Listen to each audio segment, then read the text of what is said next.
Alright folks, it's late so I have to talk quietly, but I just finished Bloodstained Curse of the Moon, which I got because I backed Ritual of the Night, the Kickstarter, and this is pretty damn awesome.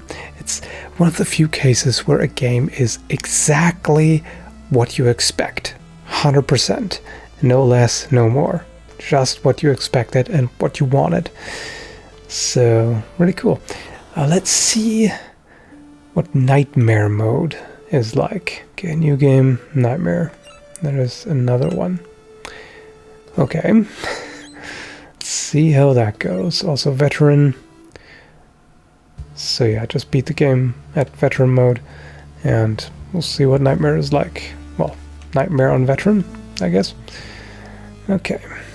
So out of the characters, so far I'd have to say Miriam is my favorite, because, I mean, look at that reach. That whip has such reach, it's amazing. And got that classic Castlevania feel because of the whip. But, he's pretty awesome. I actually forgot the alchemist's name, I just realized. Okay. Well, in any case, he has some really powerful sub-weapons, well, spells in his case. His main weapon is garbage. I mean, see, very short reach and it's slow, but his stuff is pretty good, like fire shield. In a lot of cases, this basically makes you all but invincible. You just can walk right into the enemies and their projectiles can't hurt you. The problem with him is he has almost no health. He has by far the lowest health out of all of them. Yeah, watch me fail as I try to play while talking. And I don't remember from just one playthrough which of the walls are destructible, so I'll just have to see, try them out. So I definitely don't know the game by heart yet, not even close. Not like I do Super Castlevania 4. And this doesn't really shorten the waiting time until Ritual of the Night. Uh-oh, my microphone is assaulting me. So Ritual of the Night is the spiritual successor to Symphony of the Night. And it's pretty obvious. And that's what I really want. But there's definitely nothing wrong with this, not at all. I think the first time I walked... Oh wait, since I have Jabel now, I can actually fly up here, see what's there. Oh hi. That's quite something to walk into. So the multiple paths here are pretty cool. And this is essentially very old school platform Castlevania, as opposed to roaming around and RPG elements Castlevania. What the hell is this? There's nothing here. Metroidvania. This is just classic Castlevania, and it does that marvelously. Has exactly the same feel. Right, he cannot attack rats, I forgot. And also the character switching is reminiscent of a lot of games, like, you know, Teenage Mutant Ninja Turtles on the NES, and a number of other classic games as well.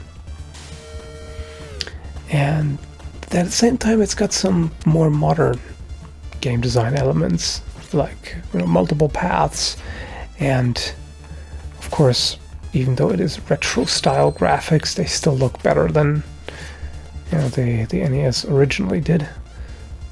I think I'll keep those. And the animations are a little better.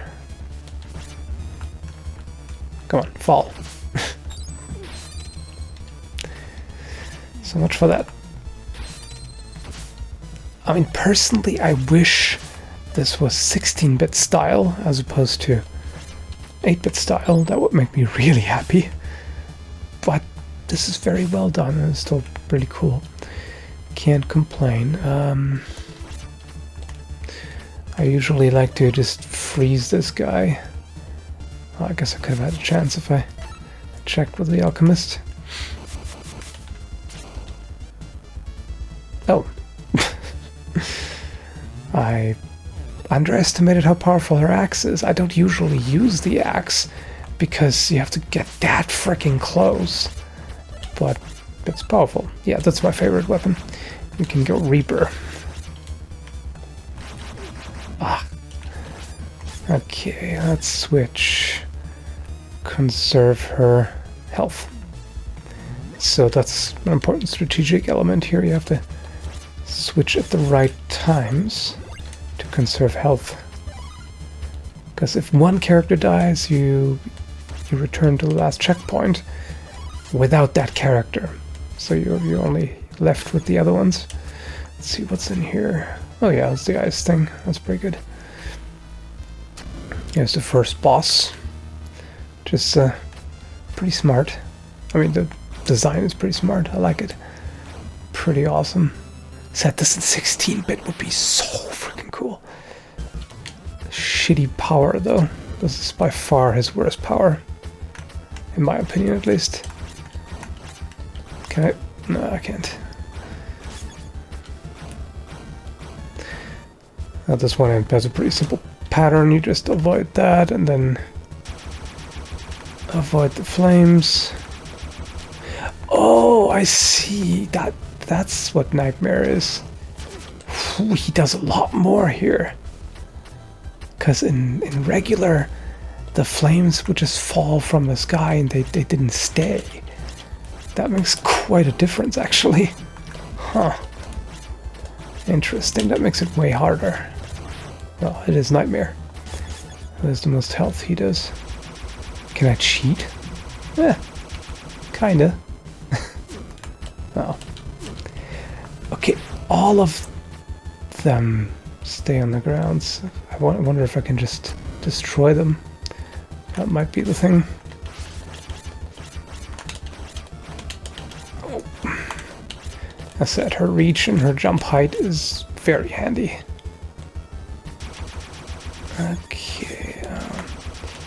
Oh yeah, you can destroy those. That makes a lot more sense, because otherwise you wouldn't really be able to avoid that. That would be a bit of a bummer, wouldn't it? Okay, can I just stay up here? Yes, I can.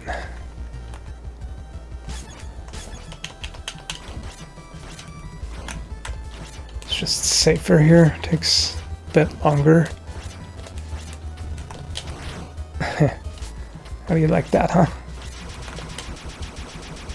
Actually, yeah, I can stay here. There's really no reason for me to stop hitting him.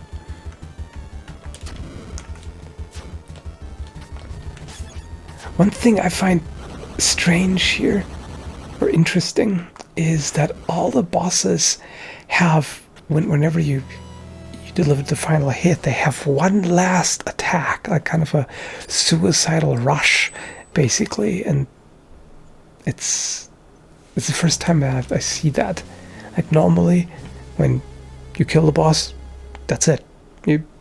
Health is 0, they die. But here they always give you that one last charge and can still damage you. I don't know if that can actually kill you. It hasn't happened to me so far. Oh yeah, that's better. No, you have no reach, so you cannot deal very well with those. Miriam, on the other hand, no problem. So yeah, as far as I know, this is not available for anyone but Kickstarter backers so far.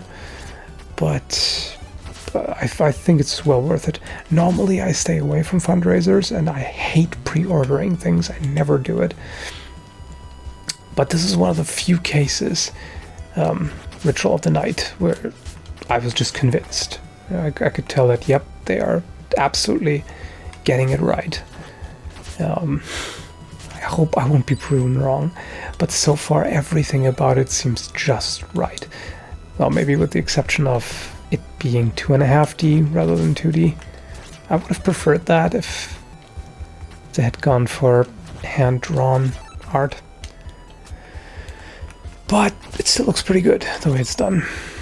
And I can't wait for Ritual of the Night. It's going to be so awesome. At least I hope.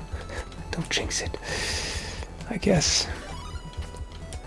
And yeah. playing Curse of the Moon is definitely enjoyable. As I said, very much classic, old school, and it's retro done right. You know, sometimes they make retro games just for the sake of, oh look, it's NES style pixel graphics and all that, and it's not actually terribly engaging. But this, you know, successfully captures the essence of what Castlevania was like, and yeah, it nails it, quite frankly. It really does. You know, it's arguably better than the old school Castlevania games. Uh-oh, I did not mean to pick that up. Now, feel free to disagree on that, of course, but it's debatable whether the single dagger or the 3 daggers are better.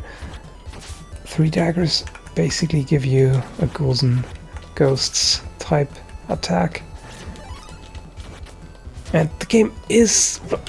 damn it. The game is reminiscent of ghouls and ghosts in some ways as well.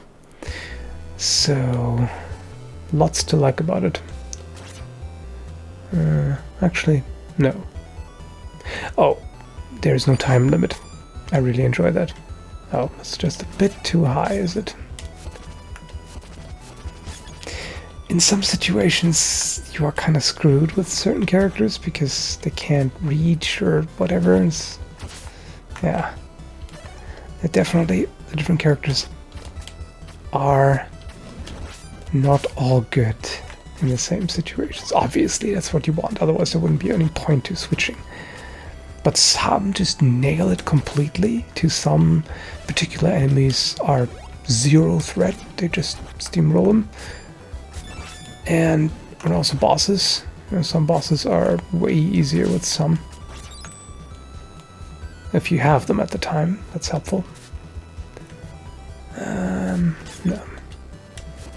Jabel doesn't get any sub-weapons, he just has his bad form, and so you just pick up, well, the equivalent to hearts.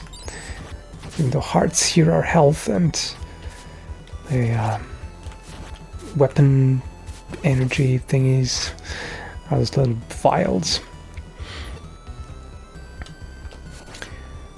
Okay, anything that comes from above he has absolutely no problem with. You know, if it comes either from above or in an arc, he just... okay, unless you screw it up. He just nails it. Just no problem. There. You don't even have to jump. So that's pretty handy. I don't think I went here the first time. I'm not gonna play it too much, just to give you an idea. And you can kind of cheese through it, like in this case. He's pretty good at getting enemies from underneath the platform and just... okay, why is this not open? I guess that might open up in the third playthrough, I'm not sure. So there is some replayability, for sure. Yeah. Let's just freeze this guy, just because. Freeze you and your ancestors. Wait, your descendants. If you freeze the ancestors and... whatever, it's late. I have excuses. I have all the excuses. Ah, damn it. For this I would need Miriam, because Miriam has a slide that she can use to get under there, but yeah. No can do. That's a shame. I could just kill myself to get her back and go there. Because it's probably a good thing to have. But I can also just leave it at this, because I just want to give you an impression of the game, not a playthrough. That would take a bit too long. I mean, the game isn't terribly long. You can beat it in a day if you're really on it full force, so to speak. But yeah, depends on how much time you have. So a couple of days otherwise, and that's all. You don't get to see the next boss. I'm such a tease. So hope you enjoyed the video, and let me know what you think about Bloodstained, both Ritual of the Night and Curse of the Moon. Do you want them? Are you looking forward to Ritual of the Night? What do you think about the old Castlevanias, the newer Castlevanias, all of that. Good stuff. So, have a good one, folks.